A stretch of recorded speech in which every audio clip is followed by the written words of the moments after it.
on roads.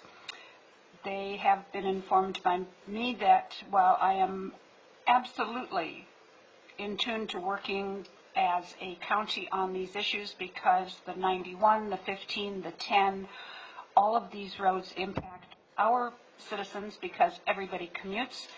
At the same time, Highway 79 realignment has been pushed down the road for 35 years, and it is time to get it done through our valley because our city streets are being destroyed by all of the people who commute through our valley.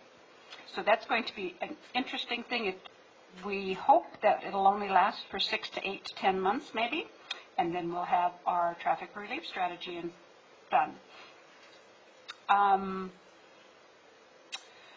Ramona Bowl still has Boo at the Bowl coming up October, oh shoot, they left. Friday, Saturday, and Sunday right around Halloween, whatever that is. Nothing for the league, the library, we didn't have a meeting, SCAG, water board, I don't have, that's it. RTA is Thursday. Councilmember Meyer. All right, our next investment ad hoc committee is October 21st. That's Monday at 1 o'clock at City Hall. And it's sports time now, and we have 4 high schools in our valley, so look for the schedules online and go to a game. They're cheap.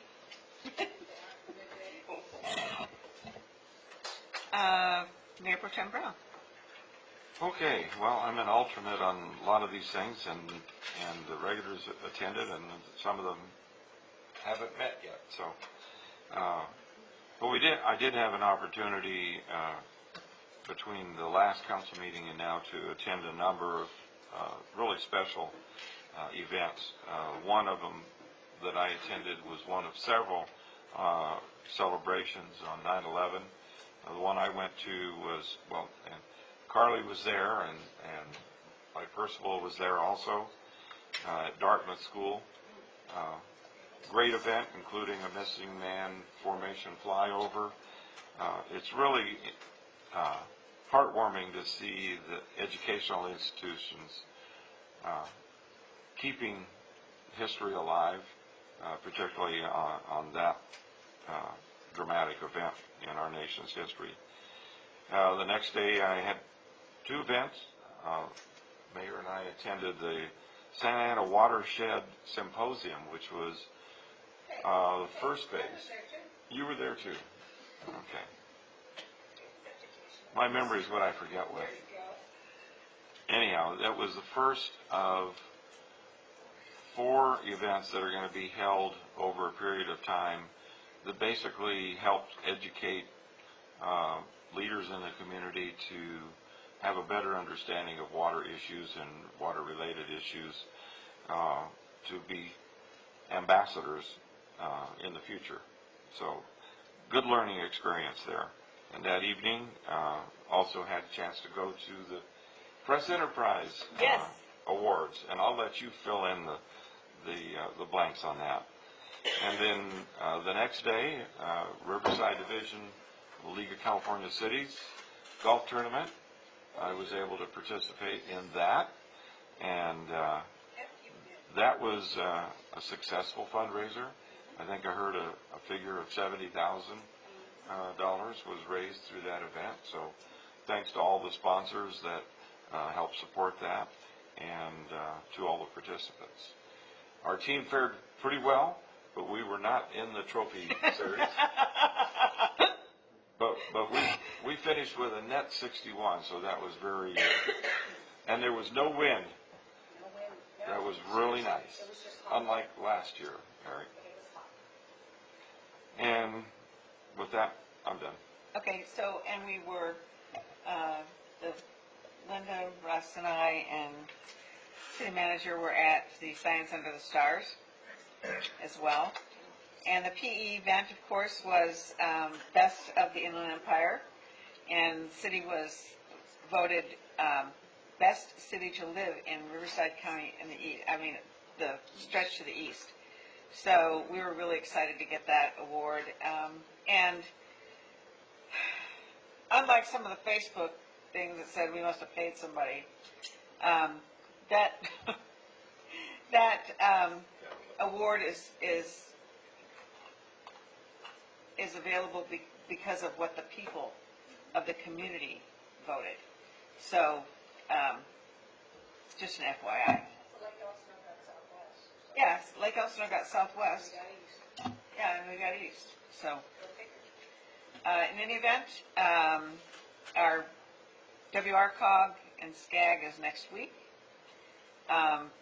We had a really good homeless task force meeting yesterday where a few ideas were brought up with regards to getting information out to the community.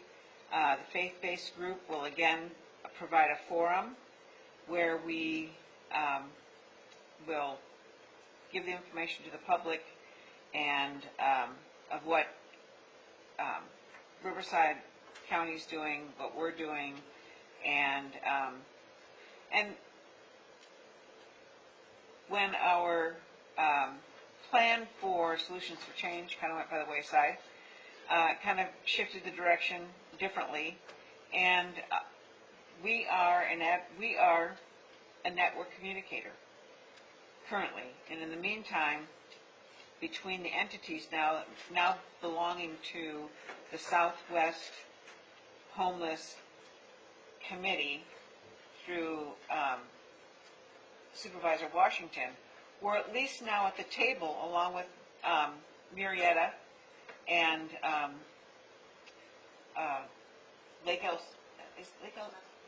Temecula, Menifee. It's not all three entities because Menifee is part of Lake Elsinore. So we're at least, San Jacinto and Hemet are at least now at the table where we never were before because we weren't included in the Southwest task force. So we're really happy to be there and able to at least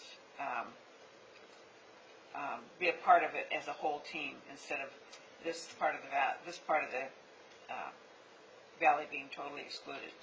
So the next meeting for the county task force is in November. I think they have it like every 3 months. So more to say on that.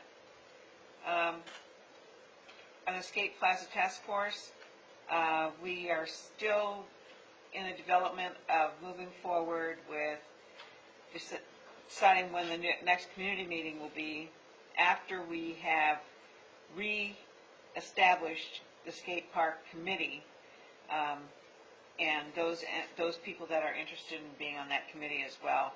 Then moving forward with another community meeting. I know we're getting into the holidays. This is a tough time, but we'll try and get it implemented just as soon as we can. That's all I have. Ad hoc committee reports. We kind of already talked about 74 and special events funding. So we're good on that. Mayor, special events is done. Yeah, that's right. So it should be displayed. That's right. Interim City Manager, report. Thank you, Mayor. I've included a brief staff report in the agenda packet that talks about the future agenda items. I will now provide an oral update on some of those items. The first item, the housing investment opportunities or vacant city-owned infill property. We had some discussions earlier today about some of the opportunities that exist there. I can say that we have had some other discussions with respect to that too that I can't get into. In addition to that, the state has adopted a new framework in terms of what that means for surplus property. So there is some more work that is to be done on that, but the city is obviously working through that, and the city council is aware of that, that update. On this broadcasting of city council meetings, we've done quite a number of items on that. There's two components to that the staff has been working on. The first one is the infrastructure related to the fiber optic connectivity that needs to happen. And so that's one component of the project. The second component is the actual cameras, the sound system, the audio video components associated with that. Just last Monday, I went on a tour with Lori and Scott, and we visited the city of La Quinta as well as Palm Springs to get a feel for how they were able to deploy their system and the issues, the pitfalls that they had in order to try and determine some of the things that we should be wary about.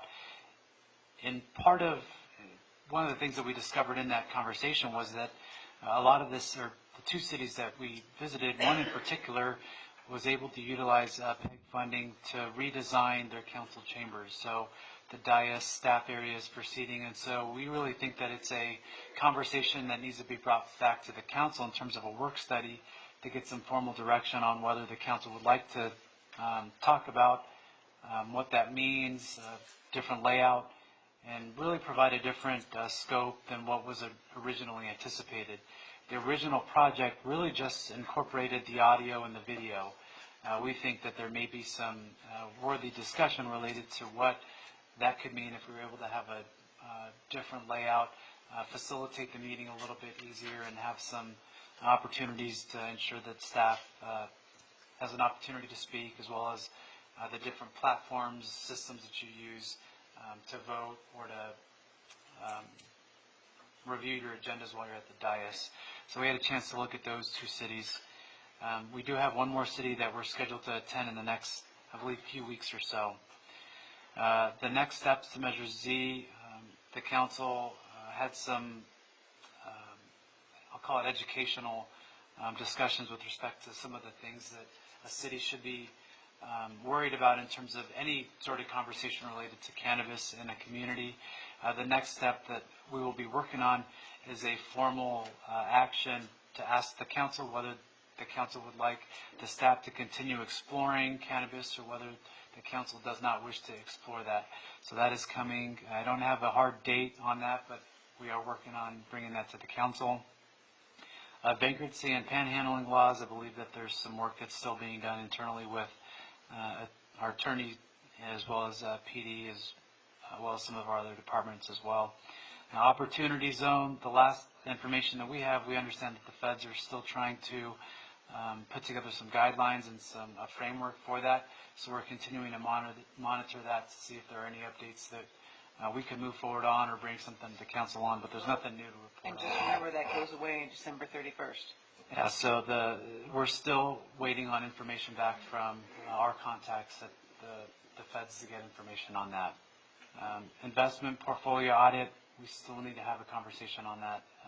There hasn't been any work on my side on that, so that is a still work in progress.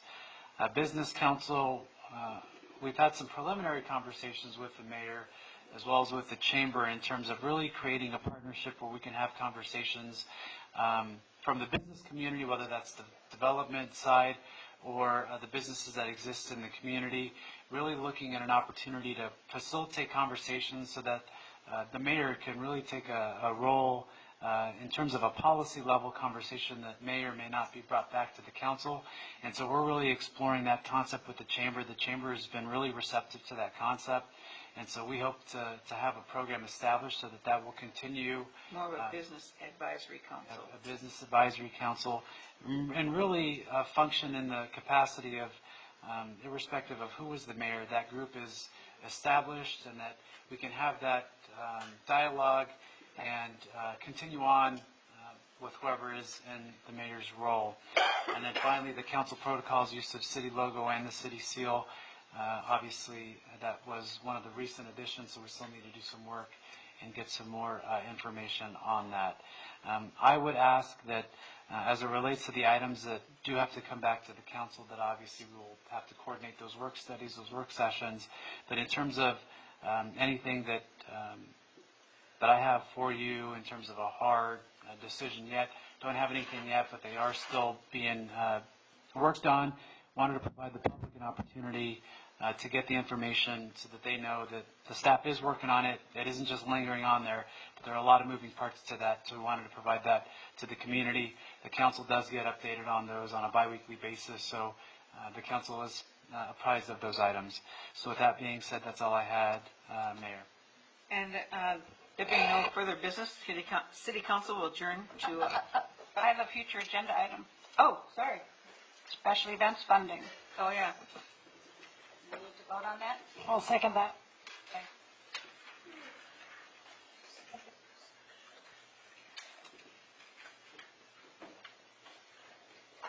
That's approved 4-0. Thank you. Now we'll adjourn to the October 8th, 2019 City Council meeting at 7 p.m. Thank you.